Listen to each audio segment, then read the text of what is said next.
দুপুরের শুভেচ্ছা সবাইকে।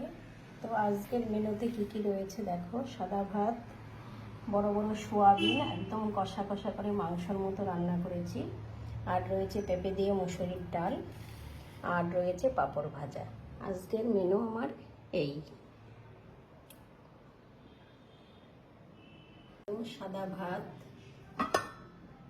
তারপর হলো পেঁপে দিয়ে মুসুরির ডাল,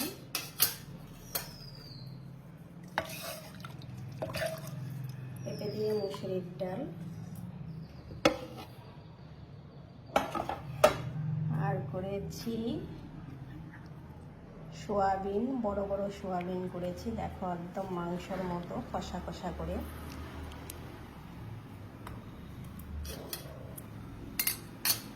আর রয়েছে ডালের সাথে পাঁপড় ভাজা। আজকের মেনু এই। তো তোমাদের আজকে কি মেনু হয়েছে সবাই কিন্তু কমেন্টসে জানিও। টাটা।